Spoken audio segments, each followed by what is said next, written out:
I had known Joe for a good 10 years and spent many hours at his bar, the Landing Strip Lounge, drinking PBRs and lusting after the girls who worked for him. They came and went, but they all had one thing in common. They were hot. The current couple was no exception. Karen behind the bar and both waitresses, Tina and Cookie, made me want to rip off their clothes and possess them. I think this statement is not entirely accurate. If it was true of Karen and Tina, it wasn't quite true of Cookie. As I looked at her, my thoughts went something like this. Why don't I take someone like her as my wife instead of the cunt I'm married to? Not that she wasn't as beautiful as the other two, because she was and more. But if Karen and Tina were pretty damn beautiful, it was in the manner of, I'm beautiful and I know it. In other words, Karen and Tina would be buddies or friends with benefits, while Cookie would be in it for the long haul. But as much as I would have liked to give the meat to any of those three, it wasn't going to happen. It wouldn't happen because of the way I was built. I was one of those guys that really meant it when I said love, and that would be the case until death do us part. And at that moment, it couldn't have been worse. And I had recently found out that my wife was having fun with her boss, and apparently some of our mutual friends knew about it, although I had to wonder if they were really my friends. You'd think real friends would clue you in if they found out your wife was stabbing you in the back. I think they were more Claudia's friends than mine. They certainly weren't on my friends list or my Christmas card list anymore. And I was sitting there sipping my beer and thinking about my whore wife when Bobby Denton lowered himself onto the bar stool next to me. How you doing, Wally? Hanging in there, Bobby. How about you? Same old thing. Are you going to be here tomorrow night? Why? Tomorrow what? Open mic night. We've got some decent talent. Yeah, but I'll have to endure all your lame blonde jokes. I see your wife's face when you tell them and wonder why she hasn't cut your tongue out yet while you're sleeping. I don't sleep next to her. I thought that was odd, but before I could comment, he said, I need to talk to Joe about tomorrow, and got up and left. Karen came over and asked if I was ready for another PBR, and I told her no. I finished the one in front of me, then got up and headed home. When I arrived, Claudia already had dinner ready, and she greeted me with hugs and kisses, which I responded to. Claudia didn't know that I knew about her secret life with her boss, and I didn't want her to find out until I had all my affairs sorted out. Until I did, I still wanted to live a sex life, so I would have to keep what I knew to myself. When I found out what Claudia was up to, I went to a lawyer and found out the harsh truth about divorce in a no-fault state. In short, I would be totally screwed, and Claudia would walk away smiling. According to the lawyer, the only options were to just walk away without divorcing Claudia or letting her know where I went, or to smile, accept it, and live with it. Deal with it and live with it? Easy to say when it's not happening to you. But in the end, I decided to do just that. Live with it until I could get myself in a financial position where I could leave Claudia on my own terms. My terms were that I didn't give her shit and leave Thomas Billings broke and bleeding. Framing her boss would be the easiest thing in the world. All I had to do was let his wife know what he was up to, and if I got her right, she'd clip him under the knees and kick him to the curb. Sarah Billings was Barton Benton's only child, and he loved her dearly, but he was no fool. When his favorite daughter announced her intention to marry Thomas Billings, whom she had met at a company Christmas party, Benton had insisted on a prenuptial agreement that would prevent Billings from gaining control of Benton Industries if anything happened to Benton. Sarah was his sole heiress, and he wanted to make sure she retained control of the Benton fortune. How do I know all this? Claudia worked at Benton Industries as Billings' secretary and was connected to the gossip network. She would bring the gossip home, and it would become table talk at dinner. When Benton and his wife died in a plane crash, his only heiress Sarah found herself at the mercy of the company. She either didn't think she could handle it or she didn't want to handle it, so Thomas Billings, the purchasing manager, suddenly became president of Benton Industries. Sarah may not have wanted to run the company, but she wasn't a dumbass and kept the title of CEO and chairman of the board so she could keep an eye on things. All I had to do regarding Billings was to slip his wife a dime. Claudia followed Billings into the executive offices, but not as his secretary. She was promoted to personal assistant to the president. This promotion both pleased and displeased me at the same time. The extra money pleased me because we had just bought a new house, new furniture, and appliances. What wasn't happy was that the new job required her to travel around the country with Billings as he negotiated new contracts and such. Claudia was gone for 2 or 3 days, 2 or 3 times a month. I wanted my wife to be with me instead of flying all over the country, but she was happy in her new job, so I kept quiet and lived with it. That is, I lived with it until Claudia and I went dancing at the Elks Club. We had a great time drinking, dancing, and socializing with friends. About 2 hours after the party started, I needed to go to the bathroom. I was sitting in one of the stalls minding my own business when Brett and Chuck walked in. I knew it was them because I recognized their voices. When Chuck said, "Claudia looks really good today." "I know, and I'd like to get a piece of her." "I don't know if she can take you." I thought maybe I could get her by threatening to tell Wally what she does on her trips with the boss." "I wouldn't if I were you. Wally is so fixated on that whore, he won't believe you. He might even kick your ass for talking bad about her." Chuck was right. I didn't believe him. I knew my Claudia. She loved me as much as I loved her. My Claudia would never, and I mean never, cheat on me. When I got out of the stall, I had half a mind to go to those two assholes and punch them in the face for what they said about my wife. The other half was saying, "Don't be a fool. You'll only cause a scene and embarrass Claudia." I let reason prevail, went back to the party, and tried to enjoy myself. When the party was over, we went home and got down to it. As we hugged afterwards, I realized that there was no way my wife would cheat on me. Next chapter. It's a funny thing about us humans. We have this thing called human nature, and one of the things human nature makes us do is prove something to ourselves. Somebody says, "You can't do that," and you have to prove that you can. Someone else says, "It's just not possible," and you have to prove that you can. Someone says, "Your wife is cheating on you," and you have to prove that she's not. And the easiest way to prove it? Show up where she is on one of her trips and see for yourself that it's a brazen lie. That's what I did. Billings and Claudia traveled to Houston, and Claudia, as usual, called me to let me know where they were staying. I was on the next flight to Houston. At the front desk, I asked if my wife had checked in, and after showing her ID, I told her she had checked in and was in room 306. I said she was in Houston to meet her cousin and asked if he had checked in. Yes, indeed, Cousin Thomas was staying in room 901. I was already headed for the house phone to call Claudia's room when I happened to glance at the elevators.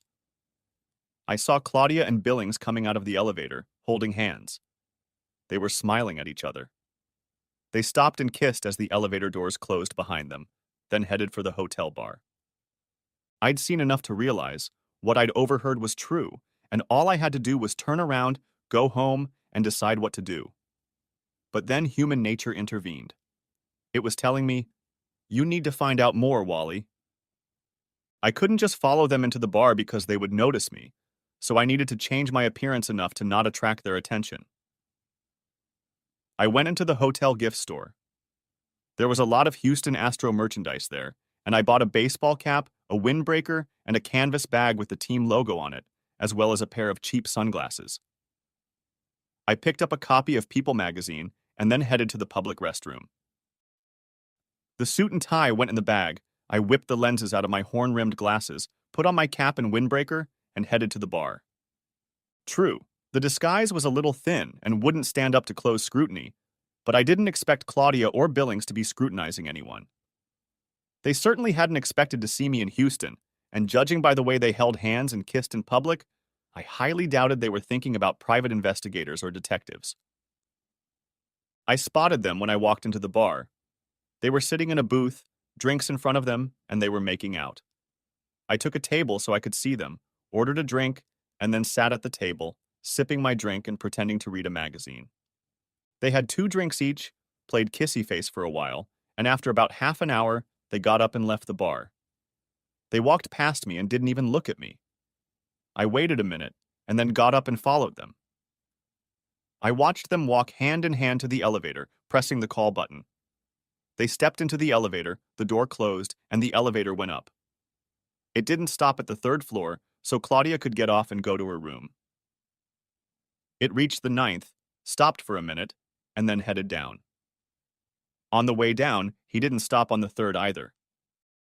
I looked up and headed for home. Next chapter. I met with the lawyer, got the bad news, and sprang into action to put an end to my and Claudia's relationship. When I got home from work on Wednesday, I didn't bother to stop by the house. Claudia called me and told me that the Billings had a meeting in Detroit in the morning, so they would fly there from Houston, but she would be home the next day. I walked into the landing strip for a beer or three and to see if Bobby was right when he told me they had some pretty decent talent assembled for the evening. I sat down on a bar stool, ordered my usual PBR, and made myself comfortable. As usual, Bobby started the evening off with a blonde joke. Two blondes were riding in an elevator. Long before they got to their floor, the elevator stopped and a very good-looking guy got in. He smiled at the blondes, held out his hand, and pressed the button for the next floor. Then he stood and admired the scenery as the elevator went up. When the door opened behind him, he smiled at the blondes, turned and walked out the door. As he turned to leave, the blondes saw the many flakes of dandruff on his back. The first blonde turned to the second blonde and said, "You." The second blonde replied, "It's okay. If I can get him home, I'll give him a head and shoulders." The first blonde looked at the second blonde and asked, "How do you do, shoulders?" Bobby elicited a friendly laugh from everyone except his wife. She just sat at her table in the back and threw dirty looks at him. He stepped forward and introduced the next aspiring stand-up comedian. The guy who came on stage looked around the crowd and said, "Two boys were arguing when a teacher walked into the room. The teacher asked them why they were arguing, and the first boy said, 'We found a $10 bill and decided to give it to the one who could tell the biggest lie.' 'You should be ashamed,' the teacher said. 'When I was your age, I didn't even know what a lie was.'" The two boys looked at each other, nodded, and handed the $10 to the teacher. He laughed politely and then continued, "A man goes to the doctor and says, 'Doctor, everywhere I touch, everything hurts.' The doctor asked him what he meant, and the man replied, 'When I touch my shoulder, it hurts. When I touch my knee, it hurts. And when I touch my forehead, it really hurts.'" The doctor shook his head understandingly and said, "I know exactly what the problem is. You broke your finger." He wasn't that funny, so I sipped my beer and scanned the crowd. For no reason, just people watching, when Cookie took the seat next to me. "Hey, handsome, buy a poor working girl a drink?" I got Karen's attention and pointed to Cookie. Karen nodded, and a moment later placed a screwdriver in front of Cookie. "And to what does Wally owe the pleasure of your company?" "Nothing, just curious." "Curious? Curious about what?" "About you?" "Me? You can't be serious." "Why not? You're a good-looking and nice guy." "Nice? Me?" "Yes, you are. You come here a lot, and I can tell by the way you look at Karen, Tina, and me that you like what you see. But you're not like a lot of others who come here. You keep your hands to yourself and don't make lewd or suggestive comments. The question is, why haven't you hit on any of us yet?" "You know why, Cookie? I'm married." "Why?" "Why what?" "Why are you married to that tramp? Surely you must know she's cheating on you." This caught me off guard, and Cookie caught the look on my face. "You didn't know? How could you not know? Everyone else knows." "How do you know?" She pointed her finger and said, "See that guy over there sitting in the corner booth with the redhead? That's my brother Rick. He works at Benton's. Everybody there knows about your wife and Billings.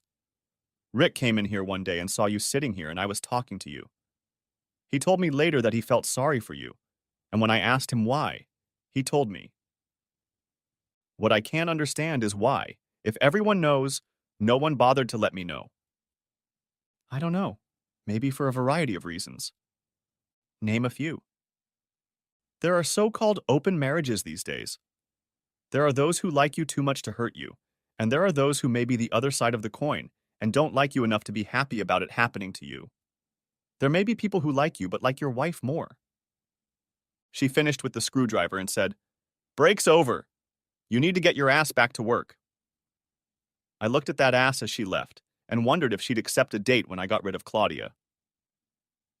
On the bandstand, Bobby said that now it was time for those who wanted to try, and a voice from deep in the audience said, "I'd like to give it a try."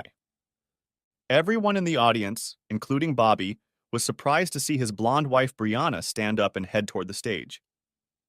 Bobby looked stunned as he handed the microphone to his wife. "I know my douchebag husband likes to tell blonde jokes while looking right at me, but did you notice that Bobby is blonde too? Time for a little payback, dear hubby." An Irishman, a Mexican, and a blonde were doing construction work on scaffolding on the 20th floor of a building. They were having lunch, and the Irishman said, "Corned beef and cabbage. If I ever get corned beef and cabbage for lunch again, I'm going to jump off this building." The Mexican opened his lunchbox again and exclaimed, "Burritos again. If I get any more burritos, I'm going to jump too." The blonde man opened his lunch and said, "Bologna again. If I get another bologna sandwich, I'll jump too." The next day, the Irishman opened his lunch, saw corned beef and cabbage, and jumped to his death. The Mexican opened his lunch, saw the burrito, and jumped off the scaffold. The blonde man opened his lunch, saw the bologna again, and jumped to his death as well. At the funeral, the Irishman's wife wept. She said, "If I had known how much he was tired of corned beef and cabbage, I would never have given it to him again." The Mexican's wife also wept and said, "I could have given him tacos or enchiladas. I didn't realize he hated burritos so much." Everyone turned and looked at the blonde man's wife, and she said, "Don't look at me. He packed his own lunch." She laughed really hard and said, "What do you call a blonde man with an IQ of 35? Gifted." "Why don't blondes eat more M&M candy? They're hard to peel." Today, what's the difference between a blonde and government bonds? Bonds mature. And last, but by no means least, what do blondes and beer bottles have in common? They're both empty from the neck up. Brianna received a standing ovation from the women in the audience and their male companions who wanted to stay in favor of their ladies. Usually, when the comedian finished his act, Bobby would show up, take the microphone, and ask if anyone else wanted to try. If no one wanted to try, Bobby would tell another blonde joke or two, thank everyone for coming, and wish everyone a good night. That didn't happen this time. When Bobby still didn't come up, Brianna put the microphone on the floor and went back to the table she shared with her friends. Finally, Bobby came up to the bandstand again. Leaning over to pick up the microphone, he muttered, "Bitch," not realizing that the microphone was sensitive enough to pick it up. There was silence in the crowd, and when Bobby lifted the microphone to his mouth and said, "That's it for tonight, folks," there was none of the usual cheers and applause. I got up and went home. For the next 3 months, I pretended to be a loving husband to a woman who pretended to be a loving wife. I received a few commissions and one bonus check, which I cashed and then hid the money in a safe that Claudia didn't know about. It wasn't a very large sum, about $10,000, and it wasn't enough to feed me after my divorce when I had to give away half of everything I had. And then the gods smiled on me. Like so many other people, I bought lottery tickets, crossed my fingers, and started dreaming. I got lucky and bought the winning Powerball ticket. I had 4 numbers matched, there was a Powerball and a Power Play, so the ticket earned me $40,000 before taxes. In the end, when I cashed it in, it would have brought me about $28,200. It wouldn't make me rich, but it would be enough to start a new life after Claudia. I had 6 months to cash it in, so I needed to get the divorce finalized in time for it to be final before I got the money, or it would end up in the estate that we would split between us. The timing was right. Claudia had just gotten a promotion, and her salary was a little more than mine, so there would be no alimony. I would have to pay court costs, and there was no way around that unless I somehow got Claudia to file, and I didn't see that happening. The biggest problem, it seemed to me, was that Claudia could contest the divorce. In that case, she could drag the case out until the ticket had to be filed, and then it would become just another of our assets to be included in the 50-50 split. I had to find a way to make Claudia not want to fight. For all I knew, she wouldn't want to anyway, but I needed some way to make sure she didn't. The thing about no-fault divorces was that you could file a lawsuit citing infidelity, but it didn't matter. Even if I filed a claim of infidelity, Claudia could laugh at me and tell me that I had no proof, that it was all just my imagination, and we needed to go through marriage counseling to figure out where my insecurity came from and then address it. The thing was, I had no proof. Saying, "Come on," everyone knows wasn't proof, nor was seeing them holding hands and kissing. I needed hard audio and video evidence to assert this. Evidence that I could dump on the table in front of Claudia so she would realize that she had indeed been divorced and that she was wasting her time trying to fight for us to stay together.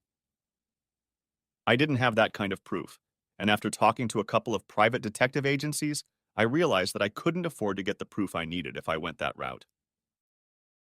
As I sat in my doctor's waiting room, a woman wheeled an elderly man in a wheelchair into the office. When she approached the front desk, the man was sitting there alone and silent. Just when I thought I should make small talk with him, a little boy slid off his mother's lap and walked over to the wheelchair. Putting his hand on the old man's arm, he said, "I know how you feel. My mom makes me ride in the wheelchair too." The lady, whose name was Maria, had a good laugh at this and continued, "Working as a pediatric nurse, I have the difficult job of giving children immunizations. One day I went into the ward to give 4-year-old Lizzie a shot. When she saw the needle, she screamed, 'No, no, no, no, no, no, no!' Her mom scolded her and said, 'Lizzie, that's not good behavior.' Then Lizzie screamed even louder, 'No, thank you, no, thank you.' This elicited polite laughter, and she ended by saying, 'I was on a bike ride with my 8-year-old granddaughter, Carolyn. I made a little wish.' 10 years later, I told her, 'You're going to want to be with your friends and not out walking, biking, and swimming with me like you do now.' Carolyn shrugged. 'In 10 years, you'll be too old to do all those things anyway.' It was open mic night at the Strip again, and I had a drink or two before heading to Claudia's house. She was out of town again. Cookie sat down on the stool next to me and handed me the usual, "buy a poor working girl a drink." She seemed to do this every time I came in. I smiled and waved at Karen, and she came over with Cookie's drink in her hand. We seemed to be getting into a familiar rut. "You're kind of quiet today, Wally. You don't seem like you're enjoying yourself." "I've got a lot on my mind, Cook." "About what, for instance?" I was just in the right mood to dump it all on her. "It doesn't seem like such a big deal to me. So what if you can't afford it? Just find someone who can afford it." "What?" "You said you don't think his wife knows, so go tell her. Have her set the dogs on those two cheaters. She'll catch them, divorce his ass, and call your wife hubby's girlfriend. The whole thing will go public and won't cost you a dime." I laughed, grabbed her, and kissed her. "Thank you, thank you, thank you," and kissed her again. She laughed and said, "Once you get rid of that bitch, we can do it again." "There's something to look forward to," I said, got up and left the bar. The next day I called Sarah Billings, reminded her who I was, and then asked if I could talk to her. She asked what about, and I said it was about a situation that concerned both of us and was too sensitive to discuss over the phone. She agreed to meet me for lunch at Tricacci's restaurant at noon. I arrived 10 minutes early, told Jared I was expecting a guest and described her, then took a booth at the back of the room. Mrs. Billings arrived at 12 sharp and, settling into the booth across from me, got right down to business. "What is this situation you want to talk about?" As I waited for her to arrive, I pondered how best to broach the subject and still had no clear idea until she sat down at the table. Her direct approach solved everything for me. I got straight to the point. "Your husband and my wife are having an affair. A rather lengthy one, I'm afraid." "You can't be serious." "I'm afraid I most certainly am." "Do you have any proof?" "Only what I have seen with my own eyes." "You actually saw them?" "Not the act itself, but I saw enough to convince myself." "I don't understand." You saw them, but you didn't see them. I explained how I found out what they were doing, how I went to Houston, and what I saw there. I admit it's not something the court would accept as evidence, but I have no doubt, not the slightest, about what happened after they got off the elevator on the ninth floor. I wouldn't have any doubt either if I'd seen it. What are you going to do? Divorce her as soon as I can. Thank you very much for letting me know that. I have two reasons for telling you what has been going on. The first is that I really thought you should know. And the second? Mostly for selfish reasons. The divorce will go much faster if Claudia doesn't fight it, but I think in the absence of hard evidence she'll contest it. The problem is that I don't have hard evidence. I've considered hiring a private investigator to get me that evidence, but I've come to the conclusion that there's no way I can afford it. But you can.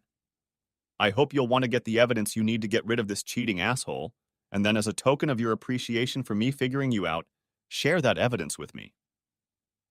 She gave me a thoughtful look, then said, and then, as revenge, you'll offer to entertain them and then let them know we'll rub their noses in it. At this, I laughed and said, be serious, Mrs. Billings. There's no way you can make anyone believe that a woman like you would get into bed with a guy like me. Not even to get back at her husband. Besides, if we do this and let them know, it'll undermine what I'm trying to accomplish.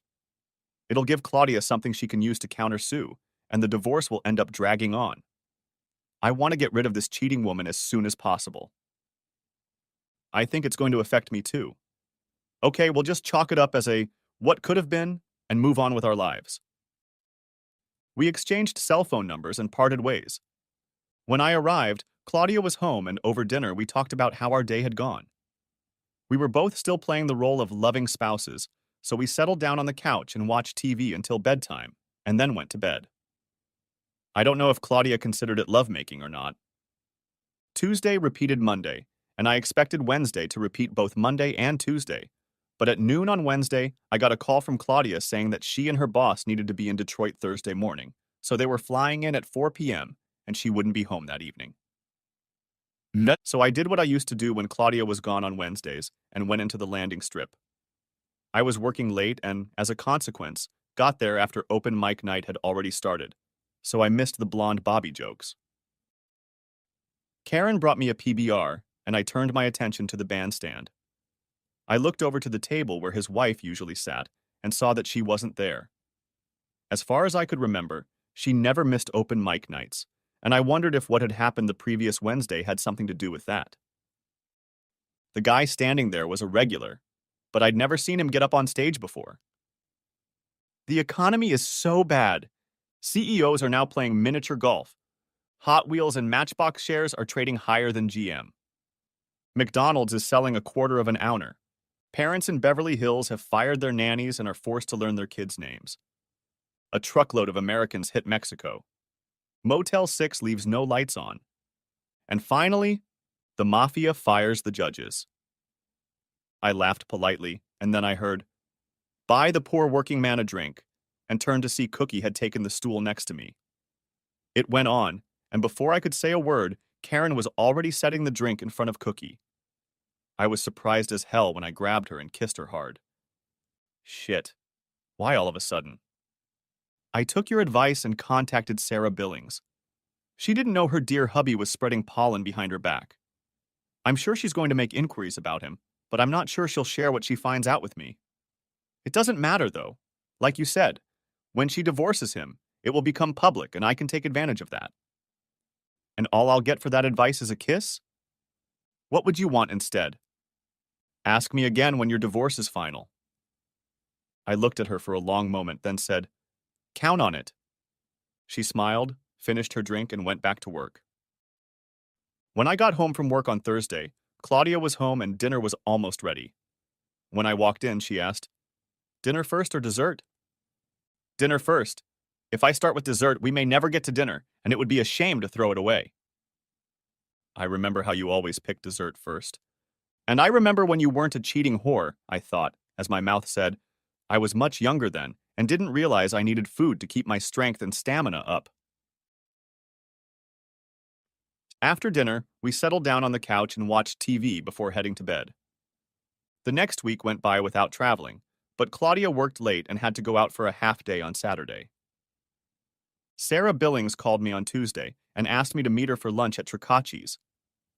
When I arrived, she was already there and sitting in a booth on the back row. There was a large envelope on the table in front of her, and she slid it toward me as I sat down. This is everything you could ask for and more. You already know she's cheating on you, so if I were you, I wouldn't look at the discs. The images will probably stay in your memory. I know they're in my head. He's in for a big surprise when I deliver it. My investigator found out that Dear Thomas rented the apartment to use as a love nest. If he'd registered it in his own name, my investigator wouldn't have had the legal right to set up audio and video surveillance there. What he screwed up was that instead of putting it in his name, he billed the company. Since he billed the company and I am an employee of the company, I could authorize it, which I did. Let me guess.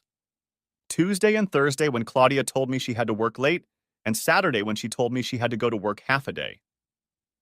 You guessed it, and Monday, Wednesday, and Friday are long lunches. I'm surprised they didn't do anything on Sunday to make the week perfect. It was our wedding anniversary on Sunday, and he couldn't get away. Now that you have proof, what are you going to do? I'm going to hire a lawyer and file for divorce. Use mine. He's already prepared all the paperwork. I plan on hubby getting a subpoena at work just before I demote him to the position he held before I married him. If we do it right, we can file at the same time. Give me your lawyer's number and I'll call him as soon as I get back to the office. That's what I thought, so I told him to expect your call. One more thing. Because of some of the things that were said after they finished their cases, I'm going to serve him with a protective order at the same time he gets the divorce papers. You might want to think about doing the same. Why? What was said? They talked about how it would be so much easier for them if you and I were no longer together. Tom said that if I died, the prenup would be null and void and he would be out. Your wife laughed and said that if you died, it would only bring her $100,000. $200,000 if your death was accidental, and then asked if he had any idea how they could do that, and he said it was something to think about. I could tell by the tone of their voices that they were just joking, but it gave me another reason to beat him up. My problem is that I don't think I could stand in front of a judge at a plea hearing and say, I fear for my life, without laughing. She was lying anyway.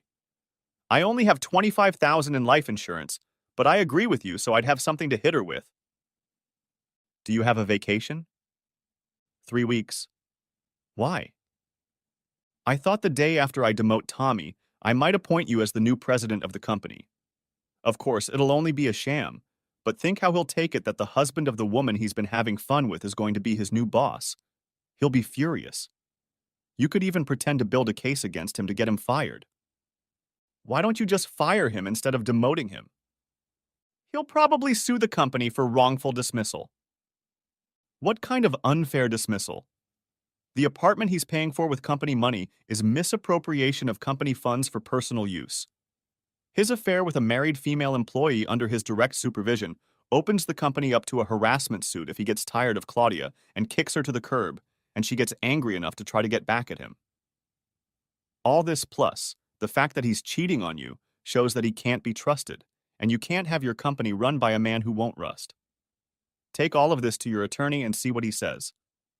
The minus side of that argument is that you'll have to keep Claudia, even though you probably want to tear her hair out by the roots. Why would I want to do that? Keep her, I mean. Because of the harassment.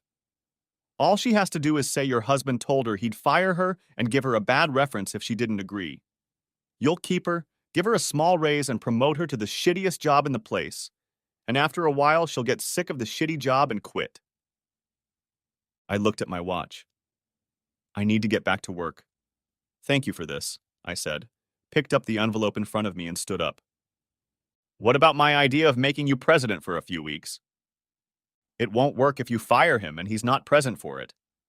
Or maybe I just want to keep you around to get to know you better. We can talk about that when we have more time.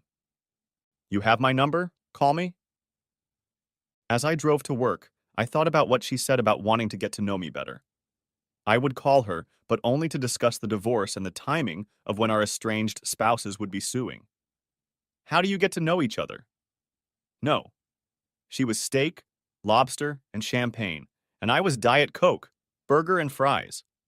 It just wouldn't work. Back at the office, I called the lawyer whose number she had given me and found that he was fully expecting my call. We talked, and he told me that all the paperwork was ready, and he would just need to copy it and put my details where Sarah's were. He gave me a price, and I gave him my credit card number. He said the papers would be ready to sign the next day, and I arranged to meet him at 4 o'clock to sign the papers. When I went to bed, Claudia kissed me and murmured, "I love you," and fell asleep. I lay staring at the ceiling and wondered if she really meant it, and if she did, why she was cheating on me. Those thoughts never left me as I dozed off. At 4 o'clock, I entered the office of Dewey, Cheatham and Howe and was ushered into Stanley Howe's office. I was surprised to see Sarah there, and it turned out that signing my papers was only part of the reason I was there. It was also a strategy planning session. The issue was when to file for spouses who are contemplating divorce. Because of my lottery ticket deadline, I wanted to do it as early as yesterday, but Sarah wanted to wait for the right time. In her opinion, the right time was when the couple was on one of their trips. She imagined them stepping hand in hand out of the elevator at the hotel where they were staying. I kept pushing for immediate service, and finally Sarah asked, "Why is it so important that you can't wait a week or two?" I opened my mouth to tell her that, and just as quickly closed it. I wasn't a lawyer and didn't know the law, and I could be wrong, but it could be that hiding assets was against some law, and my lawyer wouldn't let me do it. "It's just important to me," is all I said. The meeting ended with the case being adjourned while Sarah figured out when Shithead and Claudia would be hitting the road again. And there was a coffee shop on the first floor of the building, and as we were getting off the elevator, Sarah asked me to have a cup of coffee with her. We got our coffees and sat down at a table. Sarah took a sip of her coffee and then said, "Okay, Wally, spill it out." "Spill what?" "It was obvious that you were going to tell us why you were in such a hurry to get to your wife's service, but then suddenly decided not to. So tell us what's going on." I told her about the ticket, the ransom date, and why I had suddenly decided not to report it to Howe. She laughed and said, "No problem, Wally. Just give me the ticket. I'll buy it from you and cash it." "I can't do that." "Why not? Think about why you approached me in the first place. You couldn't afford to hire a private investigator, and I can. You knew I could because I'm rich. I'm still rich, Wally, and what good is wealth if you can't use it to get what you want?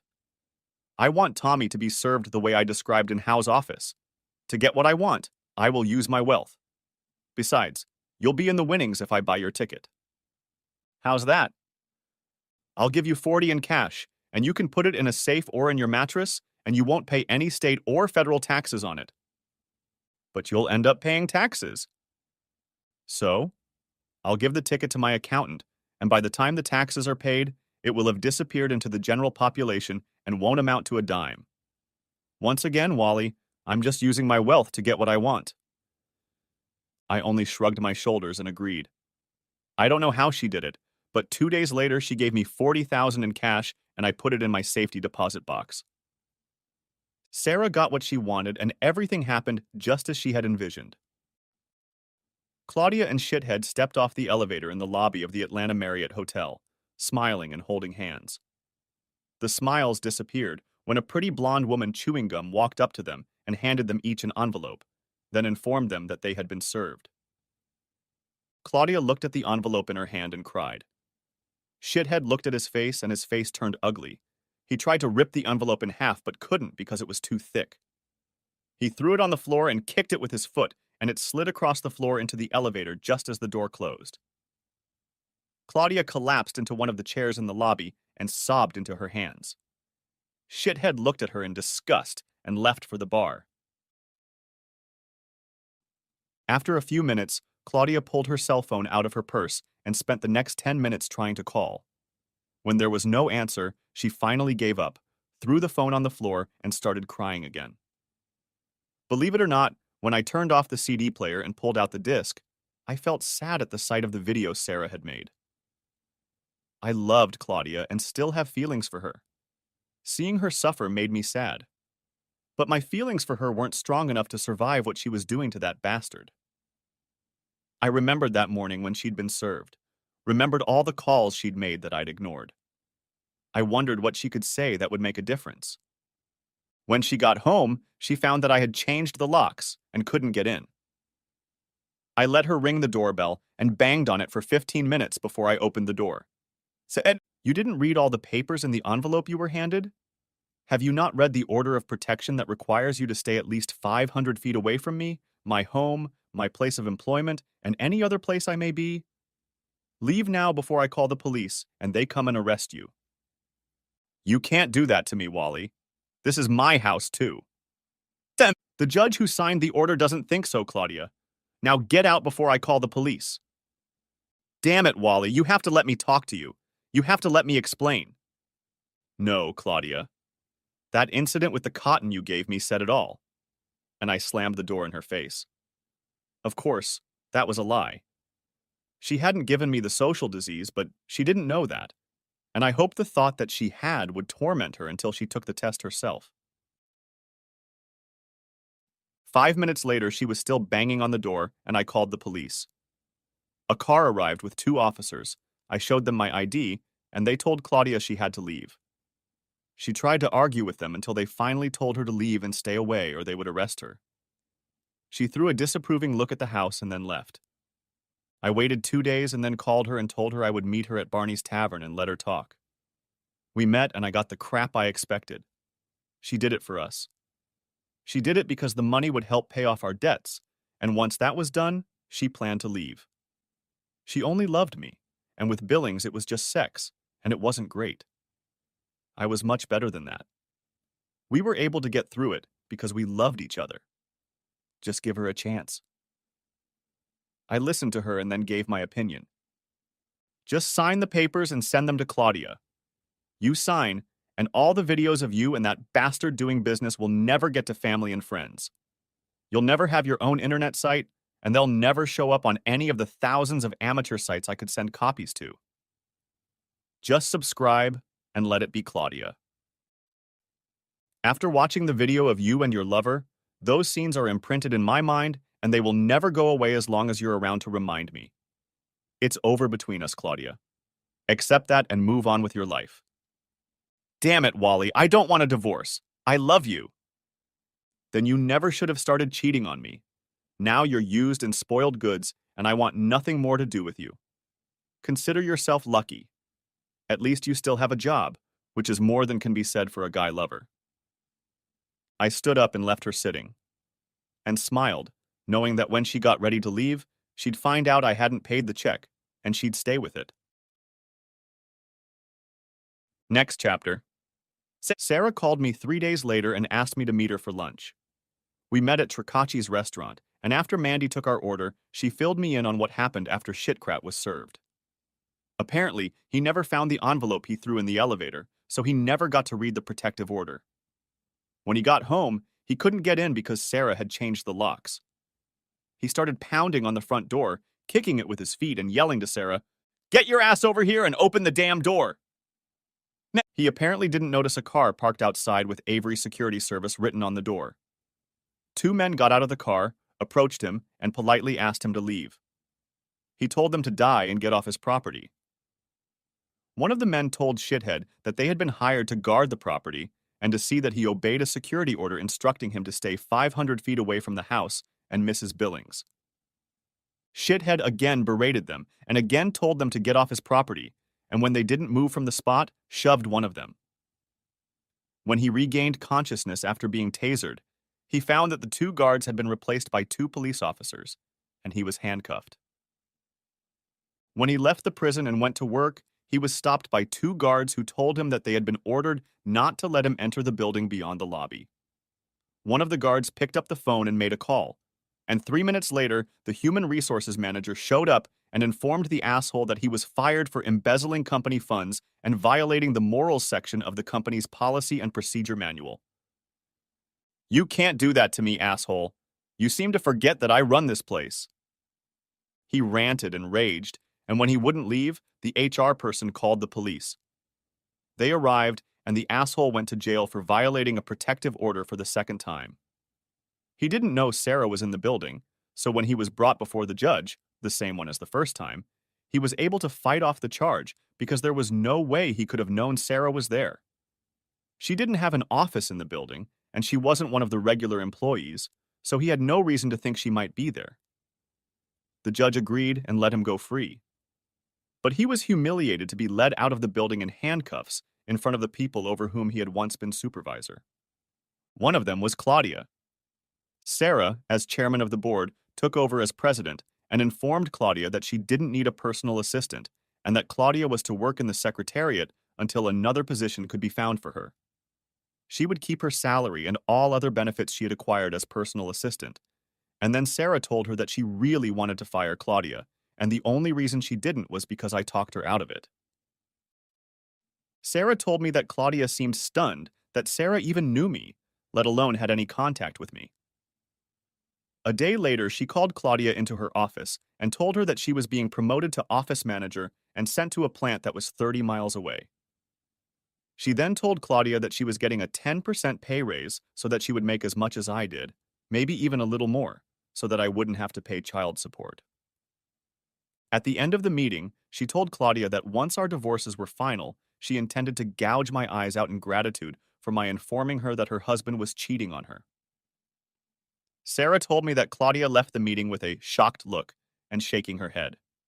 And Claudia must have believed me when I told her what might happen with the videotapes I had because she didn't fight the divorce. It was a standard 50-50 arrangement, and all it cost me, besides Claudia, was the loss of the house. It had to be sold and the proceeds divided. We hadn't lived in it that long, so there wasn't much equity, but I got enough to put a down payment on an apartment and move in. Claudia rented an apartment near her new job. She still calls me at least once a week and asks me to give her another chance. I always reply, "Thanks for the offer, but you're welcome." The day after the divorce was final, Sarah called me and asked when the divorce was final. Yesterday. My final one is today. Do you have any plans for tomorrow? No, I don't have any plans. You do now. Pick me up at 6 outside my office. We'll celebrate freedom with dinner, drinks, and dancing. I hadn't entertained since the last time I'd been with Claudia, and Sarah was a very attractive woman, so I said, 6 is a yes. See you then, she said, and broke the connection. Sarah looked gorgeous when I picked her up at 6. I asked you to pick me up at work because there are some people there who have stayed on good terms with Tommy, and I think they'll let him know that you and I are together. The same people will probably let your ex know as well. The conversation over dinner was general in nature, Sarah telling me how things were going since she took over the company. She loved it and regretted not stepping in when her father passed away. I told her about how my work was going and about the apartment I bought when the house was sold. After dinner, we went to the Purple Onion for drinks and dancing. It was a damn good thing the next day was Saturday, and I didn't have to work, so we came home and got down to it. On Saturday, Sarah and I got up late and went to Pegasus for brunch, and then went to my place and did it again Friday night, and then back to her place again on Sunday. I couldn't spend Sunday night at Sarah's because I had to go home and get the clothes I had to wear to work. It also didn't hurt that I was able to get some rest. Next chapter. For the next 2 months, Sarah and I saw each other 2 or 3 times a week and on weekends. Then, on a Friday night when we were spending the weekend at my house, she told me that this weekend would be our last. I've loved every minute we've spent together, but I don't love you. And to be honest, you don't love me either. We're good friends with great benefits, but that's all there is and will be. I really wish it could go on, but something has happened that makes it impossible. Is it something I did? I guess in a way you could say yes. Would you care to explain it to me? You divorced your wife, so yes, we can say it's something you did. That's clear as mud. Turns out your ex is an above-average office manager, and my office manager at corporate headquarters filed a notice. Her husband has been transferred to his company's Los Angeles office. I'm going to move your ex from where she is now to my office, and it would be too awkward to work with her while I'm playing with you, especially since I have no doubt she knows about us. That was one of the reasons we started, right? To thumb our noses at our exes? Isn't that a reason to beat everyone up? She messed up my life when we were married, and now she's messing up my life when we're not married. I guess I'd better make the most of our last 3 days. And I picked her up in my arms and carried her into the bedroom. Sunday, we tearfully said goodbye, and Monday morning I embarked on the next phase of my life as a single guy looking for love. Next chapter. I spent most of Monday and Tuesday in a mild despondency over the loss of Sarah, but by Wednesday I was in a decent mood. Because of all the evenings spent with Sarah, I hadn't been to Landing Strip in a month and a half. No sooner had I put my ass down on the bar stool than Karen showed up with my PBR and sat down on the bar in front of me. "Welcome back, stranger." "Good to be back, lady. Would I be lucky enough to get you to agree to go out with me tonight?" "You know I don't date clients. So go on a date with me and I'll stop coming here." "What? And lose the tips you leave? No way, Wally, no way. But play your cards right, and there's a young lady here who might see her way clear to give you a chance." And she removed herself to take care of another customer. I had already half finished my beer when Bobby took the seat next to me. "Where have you been, Wally? Was the talent so bad that it chased you away?" "Not at all. Just had better things to do." "I can understand that. I saw you with more important things to do at the Alhambra a week or so ago. It's good to see you again." He got up to have a word with the other attendees and then went up to the stage, welcomed everyone to another open mic night, and began with the expected blonde joke. A blonde woman buys a thermos. She brings it to work to show her friends. One of her friends, also blonde, asks, "What does it do?" The first blonde replies, "It keeps warm things warm and cold things cold." The friend asks, "What do you have in it right now?" "A cup of coffee and 2 ice creams." Then the first aspiring comedian was brought out. He turned out to be the guy from the day shift counter at the Mavericks where I filled up in the mornings. My mom lives in Newark, and I haven't seen her in a couple years, but we talk on the phone at least once a week. Yesterday we talked, and as I hung up the phone, I thought about my mom and came up with 10 reasons I owe my mom. My mom taught me the value of a job well done. If you're going to kill each other, do it outside. I just finished cleaning. Mom taught me religion. You better pray it comes out of the carpet. My mom taught me time travel. If you don't straighten up, I'll send you to the middle of next week. My mom taught me logic. Because I said so, that's why. My mom taught me foresight. Make sure you wear clean underwear in case you have an accident. Mom taught me irony. Keep crying and I'll give you an excuse to cry. Mom taught me the science of osmosis. Shut your mouth and eat your dinner. Mommy taught me acrobatics. Look at that dirt on your neck. Mom taught me stamina. You're going to sit there until all that spinach is gone. But most of all, Mom taught me patience. Just wait until your dad gets home. I had to laugh at that because I remembered hearing most of those words from my mom myself, and judging by the laughter, it must have struck a chord with everyone in the crowd as well. In the middle of the performance, someone sat down on the stool next to me, and I heard the familiar, "Buy the poor working girl a drink?" As usual, the words were no sooner out of her mouth than Karen was already placing a drink on the bar in front of her. "Remember what I said about Wally's cards," she said to me before leaving to take care of another customer. "What did she mean?" Cookie asked. "I think she meant that since I'm divorced, I should ask you out." "Well? What? Are you going to do that?" "What are my chances of you saying yes?" "I don't know until you ask." "Would you like to have dinner with me on your next night off?" "No." "I guess that answers my question about the odds." "No, it doesn't." "You're losing me, girl.